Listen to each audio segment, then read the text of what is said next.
It's Monday. Welcome to 2021. It's the Religious Studies Project. I'm Dave McConeghy, and with me today is not Breanne Fallon, who's feeling a little bit under the weather this week. We wish her a swift recovery, but in fact, Andy Alexander, editor and contributor to the RSP. Welcome, Andy.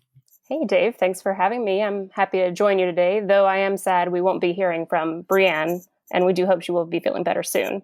Yeah, absolutely. You and I are meeting at a really amazing moment in American history. Right now, as we're speaking, they are concluding the 2 hours of debate that followed the introduction of the second impeachment of President Donald J. Trump 1 week before his presidency is scheduled to end with the election of Joe Biden and his inauguration on the 20th, which comes 2 days after this episode will be released.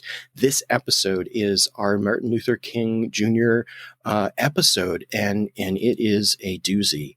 It's a doozy because it deals directly with some of the critical issues that our nation is struggling with today, issues that feel for younger Americans who may not have lived through the civil rights struggle like they are absolutely as alive as they have ever been in the past. Andy, how are you feeling about all of this? Did you manage to catch some of the coverage today? Oh, absolutely. I have been tuned in since the beginning. And, I think that what you've said is exactly spot on. Today, your interview with Dr. Eddie Glaude is just so relevant for everything that has been going on this month, for the upcoming inauguration. And so I'm going to turn it to you here with your interview, The Lie at the Heart of America with Eddie S. Glaude. Take it away. My name is David McConeghy, and today it's my great honor to be joined by Dr. Eddie S. Glaude Jr. He is James S. McDonald Distinguished University Professor and Chair of the Department of African American Studies at Princeton University, a former president of the American Academy of Religion, a scholar of African American religion. Dr. Glaude's published works include An Uncommon Faith, Democracy in Black, In a Shade of Blue, and my favorite, Exodus. I always use it with my students. They love it. Today, he joins us to celebrate the publication of Begin Again, James Baldwin's America and Its Urgent Lessons for Our Own. Welcome to the Religious Studies Project, Dr. Glaude. It is my pleasure to join you, David. I hope you're doing well. I am doing well. We are in December, snowstorm approaching, but thankfully, some of the things that were so uncertain over the past couple of months seem like they're headed towards political resolution. The reason that I bring that up is at the heart of your book is the life of James Baldwin and his later writing. He was one of America's most celebrated mid-century authors, an extremely powerful voice on understanding the American condition as a set of practices, which you say were built to sustain the lie of the value gap.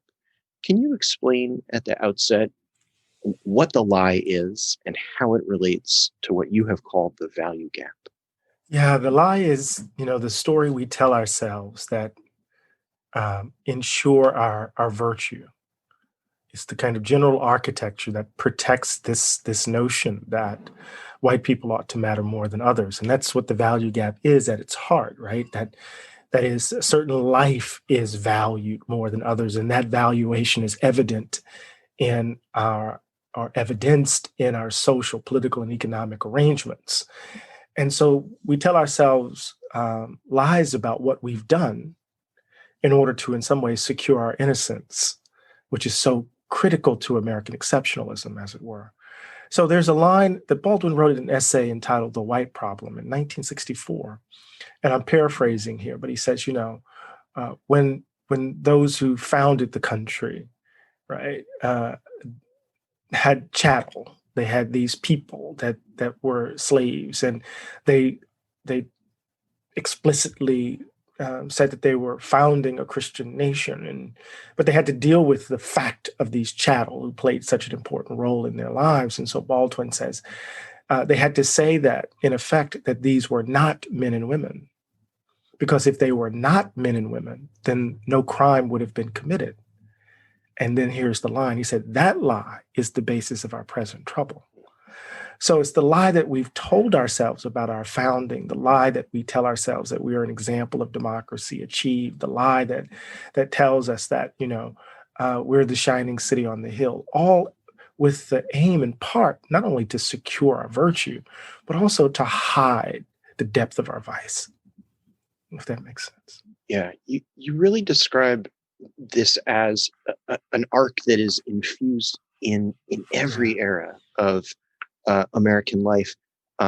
There's a moment when you kind of describe it as from Winthrop to Reagan, right? This a city on a hill that gets converted into a shining city on a hill. Um, if I present John Winthrop and the Arabella and all this stuff from early America, and I say to them, look, you can see the arc of this thread running through it. If I present that in a religious studies classroom to my introductory students, how should I explain how religion is bound up in preserving and supporting the lie?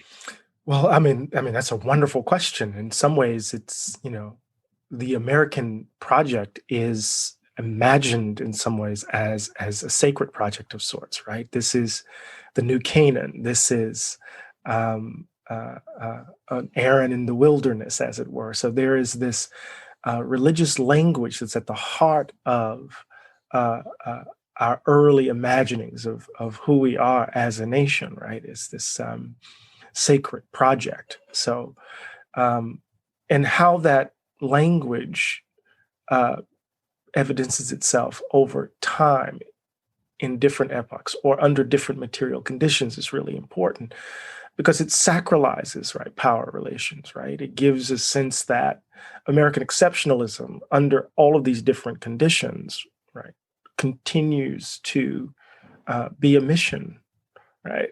Continues to be an extension of that Aaron in the wilderness, as it were. So I say that, the lie is the through line, along with the value gap is the through line of Americanism, but it's going to look differently in the context of slavery than it would in the context of Jim Crow, than it would in the context of a Black man in the White House.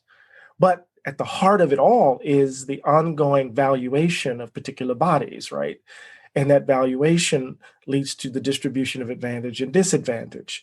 And that valuation is part of the sacred mission of the Redeemer Nation, right, as it were. All of this is kind of built into the way in which American nationalism is sacralized, right?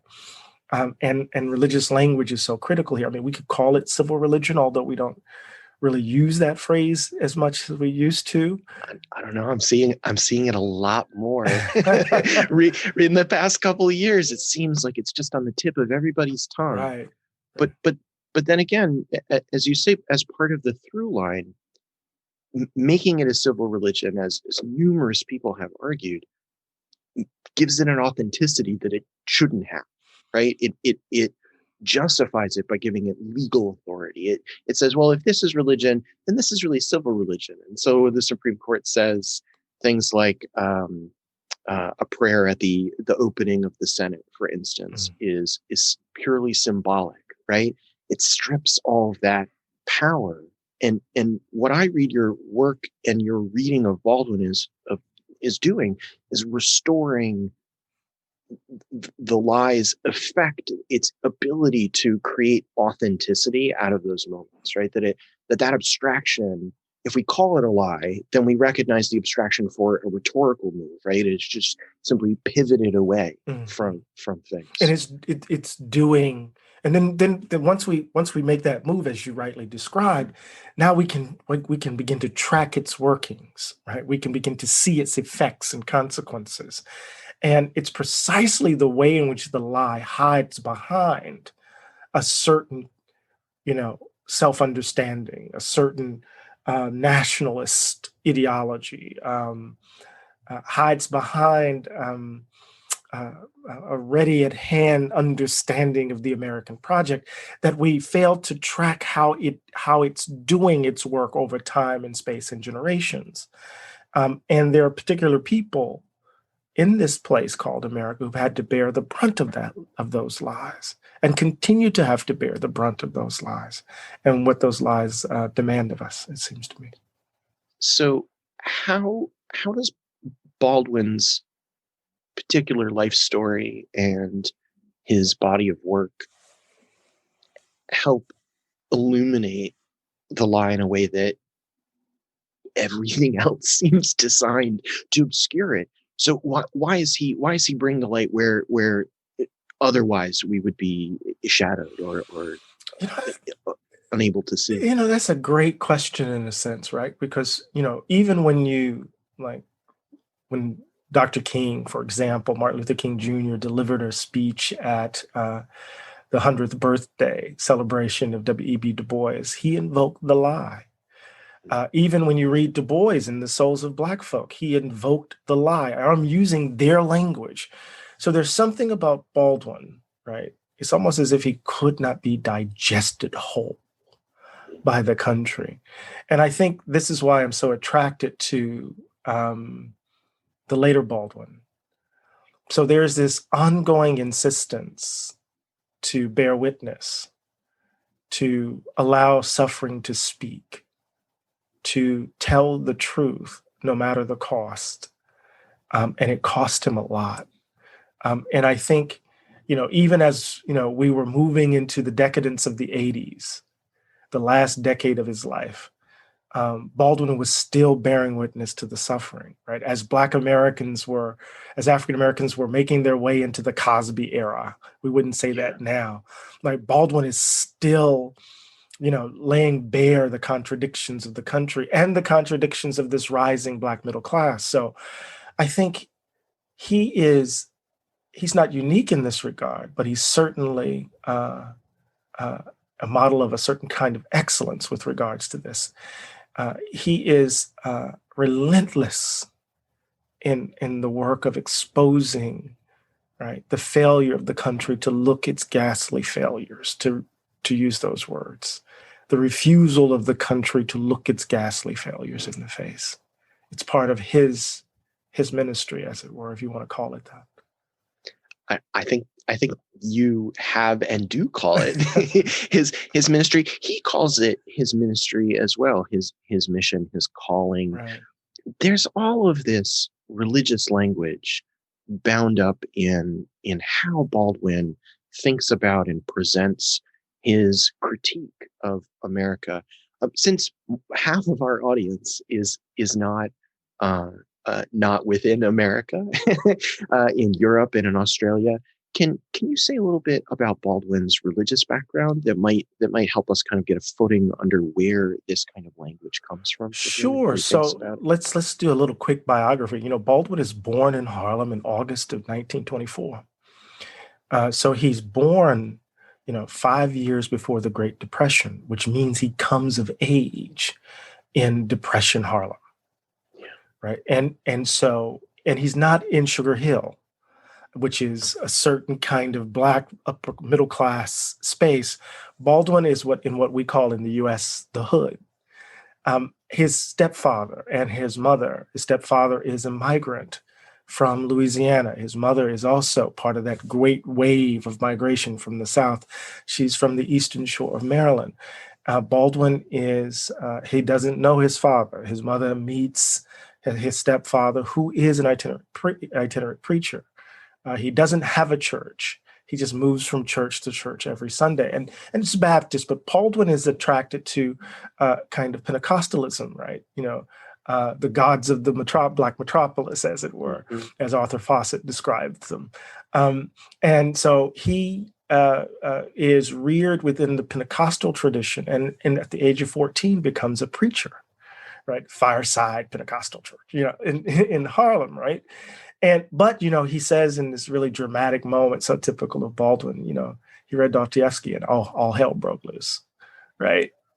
In terms of his faith, he kept reading.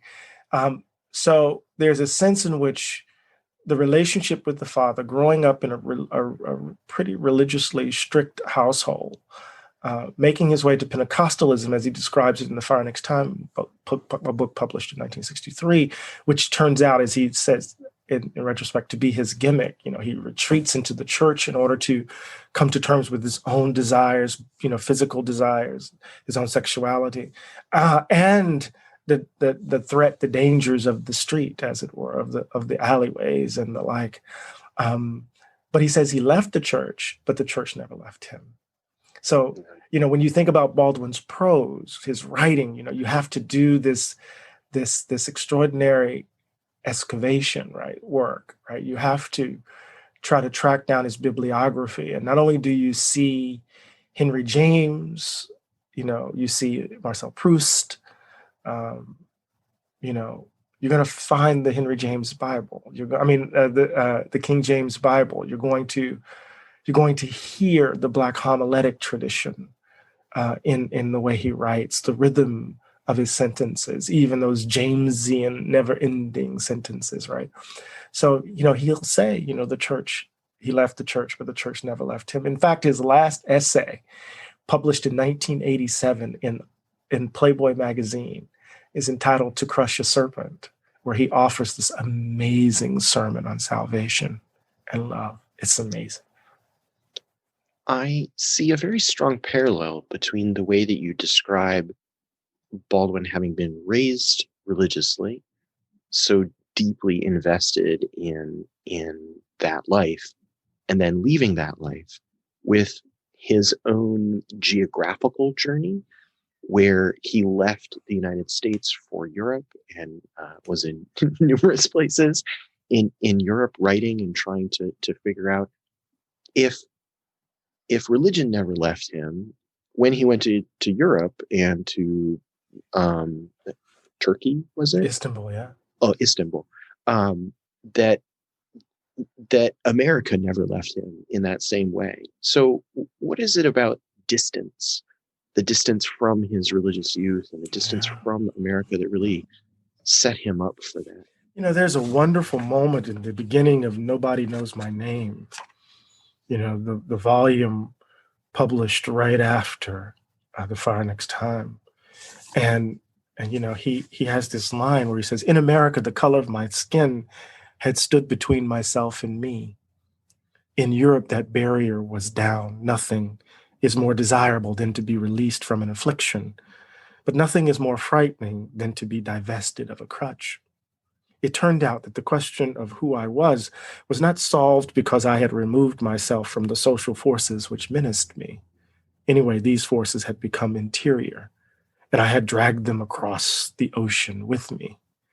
The question of who I was had at least become a personal question, and the answer was to be found in me." So he left the United States. He left America in 1948 because he said in The Price of the Ticket, he said he had to leave. Either he was going to kill somebody or somebody was going to kill him. The rage that was in his stepfather, was now evident in him. And so, the desire or the demand to live this bourgeois life. Baldwin was supposed to get married. He was actually engaged. He's going to supposed to work at the post office and, this sort of thing. But he threw that, the proposed wedding ring into the Hudson River and found himself in Greenwich Village and fell in love and then found himself in Paris. So he needed the distance. Right. I call it in the book and elsewhere, right? He needed the space because the ongoing wounding, it's like, these little cuts, as he talks about in the Uses of the Blues, right? You get this ongoing assault that is evidenced in the disregard of the society for who you are, the denial of dignity and standing, and how that is evidenced every single day in your life.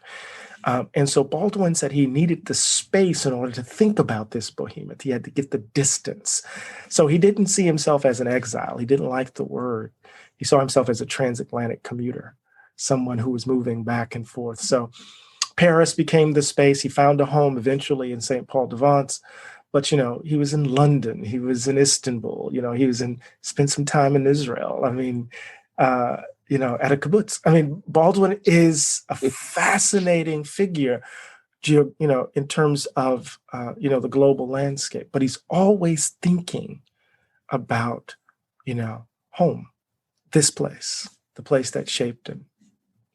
I get a sense that there's something that simply refuses to be assimilated, right? That his position in the U.S. meant that he was trying to speak truth that others did not want to hear, and that maybe they were not capable of saying, and that when he left, he felt freer to say those things, or found himself in a place that allowed him to say those things. But he couldn't be, and I know that you've written that Paris couldn't hold him in the same way, right? And that he eventually became he lost the glitter of Paris. It became dull for him. What do you think that it was that refused to be assimilated, that he saw? Was it simply his rootedness in home or family? Like, why didn't he simply stay in Paris and never come back, right? Or stay in Istanbul and never return again? Well, he's an artist at his heart, right? And so he's trying to find his voice. So, he's writing Go Tell It on the Mountain, and he's stuck. And, it's not until he starts listening to those blues albums, listening to Bessie Smith and the like, that he hears the language, right, that he dreams in, that he hears the language that he needs to figure out how to translate on the page. He longed for the folks he loved, his brothers and sisters, his mother, the sense of connection, right? So, again, Baldwin is never, he says in Nobody Knows My Name, he says, I didn't trade the American fantasy for the French one.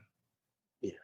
Right? He's not naive that, America's ugliness is unique to itself, right? The ugliness takes shape and form, throughout the West, right? And he sees it in the Algerians and the depth of the bloody violence between the French and the Algerians, right?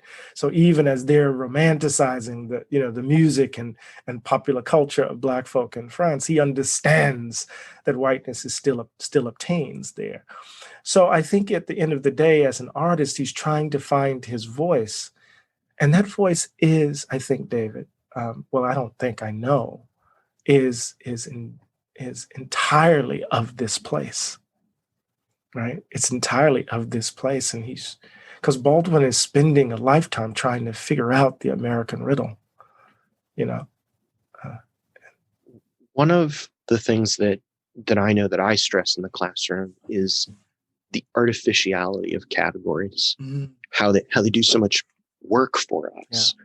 I know Russell McCutcheon's great little introductory essay to the study of religion cites the Tomato Supreme Court case, right? But we do sports examples in my class. Is sports religion? Well, it depends on your definition. Right? Mm-hmm.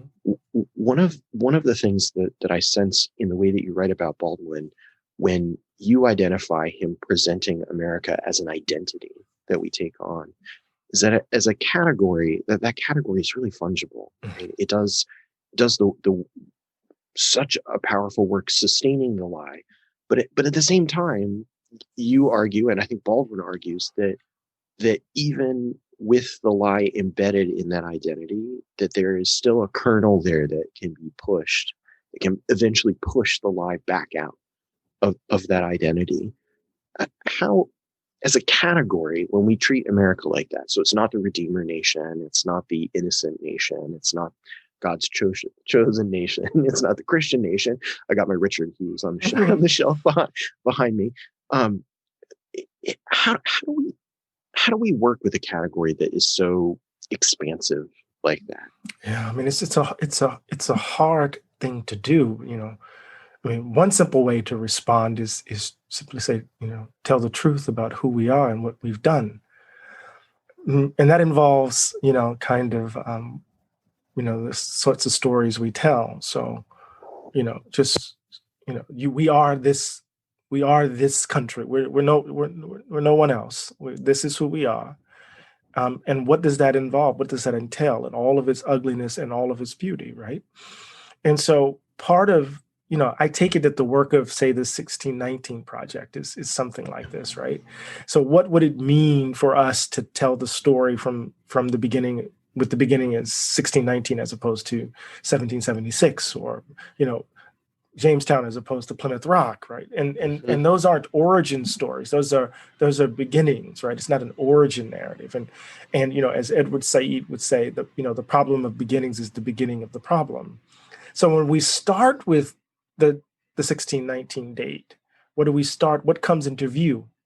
America was, a corporation before it was a country. Oh, okay. Indentured servants, white indentured servants. Okay, class distinction. Okay, good. Native peoples. Oh, they're present. Slaves. Oh, okay. And failure, right? All of that comes into view if you begin there, as opposed to, the narrative of Plymouth Rock is, or the myth of Plymouth Rock, as it were. Yeah. So that beginning orients you differently to who you take yourself to be as individuals who inhabit this space. So how do we navigate this behemoth? For Baldwin, it's just tell the truth about what we've done, because that doing shapes who we take ourselves to be. It actually constrains our aspirations about who we can be in some way. One of the instances of that truth-telling that listeners to the RSP will know that we, Brianne and I, have talked about in at least 2 different episodes is the Legacy Museum, more colloquially known as the Lynching Museum for those, but the National Memorial for Peace and Justice that is in Montgomery, Alabama. You write about it in connection with Baldwin's journey to the South and learning of the South.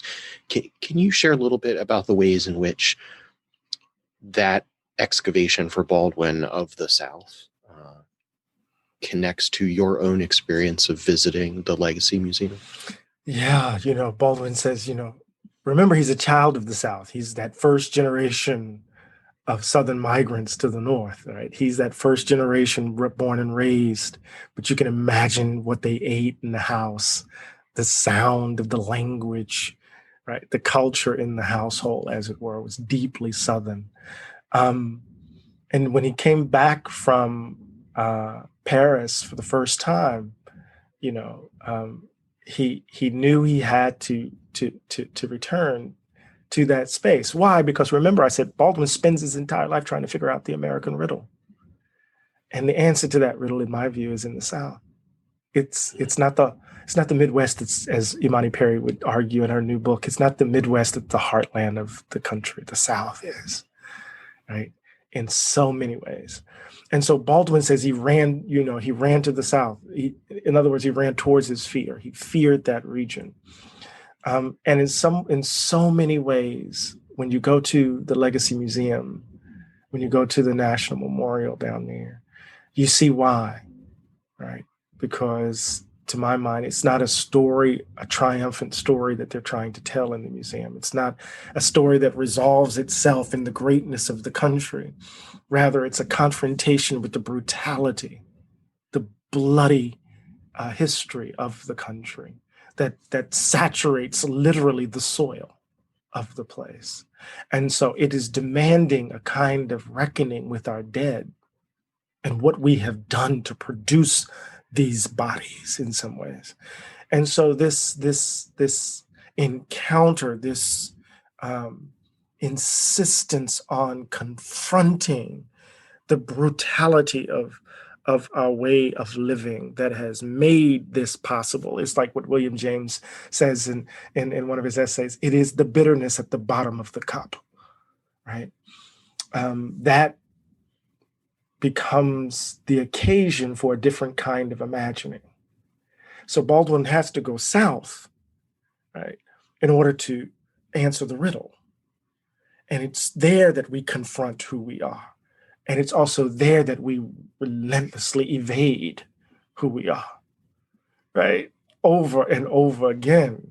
and you get this, because Baldwin is like, in the South, there's race and sex and power. All of this is all intertwined. I mean, intermingled. And, Malcolm would say, as long as you're south of the Canadian border, you're in the South. But he's talking about this particular region for a moment, for a reason. So I think I'm rambling a bit, but as a son of the South, I honestly believe if we figure it out, the nation might very well be set free. I'm so struck by the repeated calls to imagine differently. I evoke similar language in my courses, trying to simply upend those big, big tropes. One of the formative works for me was Lyotard's work on meta-narratives, and simply defining postmodernism as incredulity towards meta-narratives, these big, how can we trust these big stories? And in part, I see a tension there in your work between the power of imagination, but also its tenacity when it opposes us, how dug in it is. So are you positioning it as competing imaginaries? Is this a nested, like if I'm with you and I'm really with you, I want to throw this book at all my students, right? If I'm with you on that, the question is, can I simply combat imagination with imagination, right? Because the media experts tell us that when, a lie promulgates through the web, you can't simply just throw the truth at it, right? Like that doesn't displace the lie, it doesn't upend the lie. So if we're just imaginary versus imaginary, I find it frustrating to try to operationalize that, right? How does one replace the other? Well, to me, the imagination is key to set up the conditions for the possibility of fundamental transformation. If one can't imagine an otherwise, then one can't mobilize and organize for an otherwise. So it seems to me, right? And I use this example, I use it often, actually. Imagine an enslaved woman who knows nothing but slavery. That is her experience, to be a means to someone else's ends. And yet there's a moment where she looks into the eyes of a man who says that he loves her. And she sees a flip of love. She sees the glimmer of love in his eyes. Or she hears the sound of innocence of children playing outside the cabin, knowing that it's probably fleeting, right? But it's a sound of children playing. And both experiences, right, break open this relation of domination, right? Both experiences give space for the imagination to intervene. And so it's in that experience that that Charles Long's formulation, that Christianity, allows one to see beyond the opacity of one's condition, right? Or the slave was able to see beyond the opacity of her condition, right? And so part of what but that doesn't undermine the relation of domination. That would be silly, right, to make that claim. So part of what I argue and begin again is that the imagination is absolutely, we have to imagine ourselves differently to break free from this frame.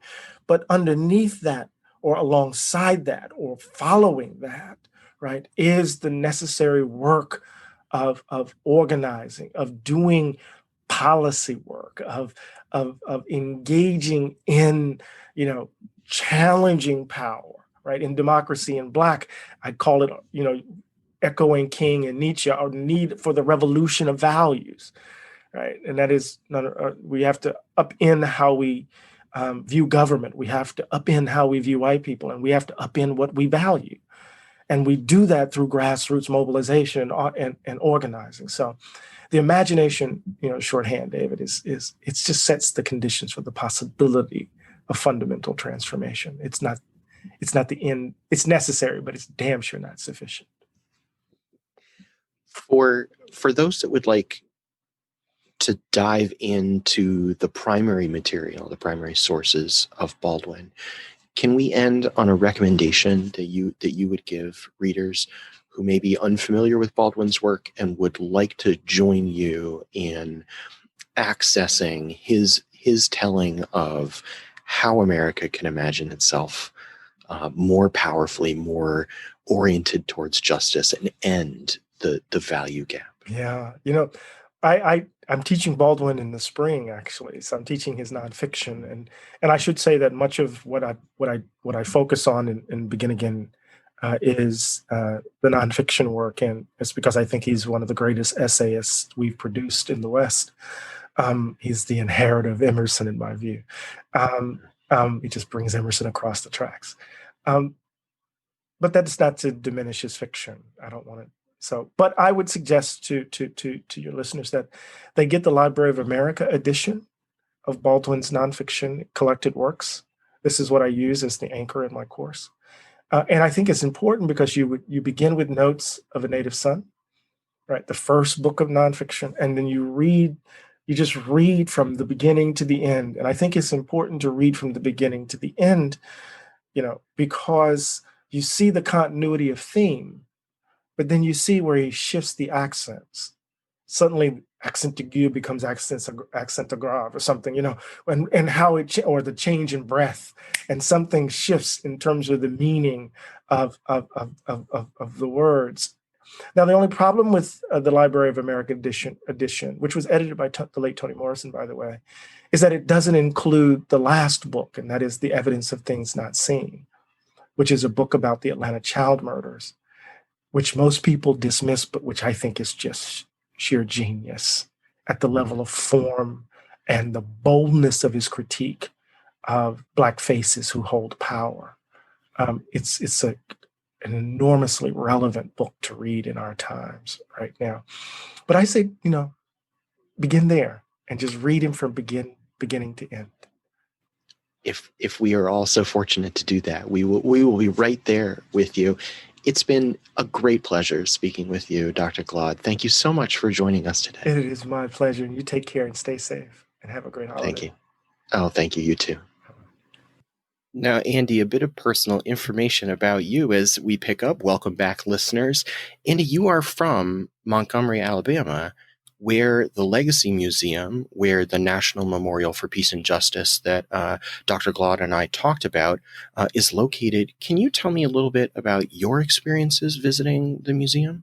Absolutely, Dave. That was actually a really interesting point, I thought, that Dr. Glaude brought up during your interview, because I think he made a really excellent point in addressing the ways in which the Legacy Museum confronts the brutal history of slavery in the U.S. And being from Montgomery, Alabama, and this heart of the civil rights movement, there's a lot that we learn about it growing up in our history classes, of course, but seeing a representation of this part of American history that sort of tackles that brutality and that violence head on in this way is very unusual, even for, maybe especially for, Alabama. And I thought that the museum, as well as the National Memorial for Peace and Justice, which is attached to it, just was a very powerful and solemn representation of that to help any visitors, and there have been many, of course, confront that history and really reckon with the past. And I think given what we've seen going on and what we discussed earlier, addressing that lie, like Dr. Glaude mentions, is a very crucial issue today in our current situation. I'm struck by the way that one of the central themes of the difference of opinion over the fitness for office of President Trump, one of the differences is simply two different understandings of what the truth of these things are. It's a battle for the truth. One of the most frustrating things that occurred on January 6th was when President-elect Biden appeared and he said in his impromptu address that this is not who we are. And I have to say, as an American religious historian, someone who works with this material, and after this interview with Eddie Glaude and drawing on the work of James Baldwin, we know that this is who we are. And I was so deeply frustrated by the inability that we have at the highest levels of our nation on both sides of the aisle to reckon with that history, and not simply in an accusatory way, but in a way that changes hearts and minds. And so when you talk about the kind of palpable experience of visiting the monument, I have not been to this monument yet, but I have been to the Holocaust museums and memorials in Berlin. And one of the stunning things that is so different about the way that Germany has treated its dialogue about the Holocaust is that it's always there. It's always the open wound that must be addressed, that must be dealt with, that can never be forgotten, that must be overcome. And I find it really frustrating that the rhetoric of unity or the rhetoric of civility or these alternative imaginings about who we are project our better selves without reckoning with the stains of the injustices that we have done. And to go to the monument in Alabama and to walk down the steps as the plinths rise above you representing lynched Americans, I can only imagine what a profound impact that has on its guests. And I wish, it's always my hope in our recordings and in our episodes that we can capture just a little bit of that kind of an emotional change, because the difference of imagination about who we are as an Americans and what our country stands for is the heart of our democracy. And if we can't come to an agreement about the ways in which we have been unjust towards Americans in the past and denied American rights and privileges to people that have lived here in the past, we cannot move forward with that. So, Andy, one of the things that I know that you've been working on is trying to develop a sense of your kind of future self as a scholar. How do you think that you're going to approach the issue of these competing imaginaries? Like, how are you going to deal with things that appear or that are lies, right? That appear in the rhetoric and the discourse that you study? Well, I think a key aspect is to take very seriously the rhetoric that we are hearing and understand both the narratives which produce it and the narratives which it creates.